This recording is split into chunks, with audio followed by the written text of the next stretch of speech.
What is going on, everybody? It is me again. It is HorrorFan34, and welcome to another video. And welcome to day 22 of the 31 Days of Horror Challenge in October. Now that we are on day 22 of the challenge, I figured I'd talk about this one next because I reviewed the first film already before when I did the 31 Days of Horror a couple years ago. But I figured I never talked about the sequel, and I think the sequel is a very worthy sequel. And definitely a very well done one, too. And that review is going to be on Creepshow 2. When the curtain goes up, the terror begins. But yeah, Creepshow 2 came out in 1987, 5 years later after the first film.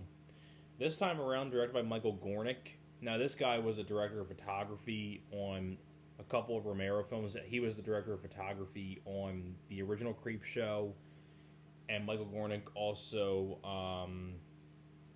was a director of photography on Day of the Dead as well. I don't know what he's directed since. I don't know if he's directed anything else after this or not. I don't know. But I think he did a great job directing this film. Now, before I get on to the film itself, very different from the first film. The first film had 5 short stories. This one only has 3. But I think all 3 are great. And first off, you have a great cast in here once again. You have Tom Savini as the creep, who's sort of like in the prologue. You have Lois Chiles, who was in Raw Courage, underrated film. You have George Kennedy, may rest in peace. And the musical score by Les Reed and Rick Wakeman, very well done musical score. And the gore effects are done by Ed French, who did Sleepaway Camp, which is also great. Honestly, for me, my favorite story of all of them, I know everyone's personal favorite is The Raft, and I can totally understand why. That's a great segment. But for some reason, for me, my favorite story has always been Old Chief Woodenhead. I guess because I think that's the most underrated of the 3 stories. Maybe that's just my personal opinion, but Old Chief Woodenhead, I always thought was my the most underrated and my personal favorite. Where you have this old couple who runs this general store in this ghost town, which is George Kennedy and his wife. The town's abandoned, and these 3 guys break in. And they rob the place and they kill the couple, and then basically the Old Chief Woodenhead, this wooden statue, is like this. I think it's a Native American statue, comes to life and goes after the people that killed the couple, and definitely gets the sweet revenge on them. That's for sure. Like the one guy gets bludgeoned to death, but you don't see it like on camera. You see like the shadow, and you see blood go on the wall. And the way that the final guy gets killed is so good. I mean, it's not like the guy literally has like this long hair and gets his hair pulled through the wall and he gets scalped by Old Chief Woodenhead. I mean, you don't see him getting scalped. Like you just get the idea that like you see the thing go down near his scalp, and then you hear him scream. And then it cuts away outside the house, and it cuts to the next morning.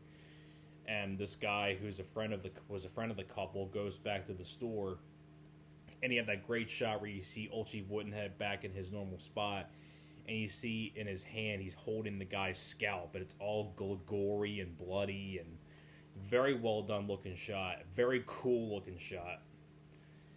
So that's definitely my personal favorite of the 3 stories. And then of course, the second one, The Raft, about a bunch of kids that are going out swimming in this lake.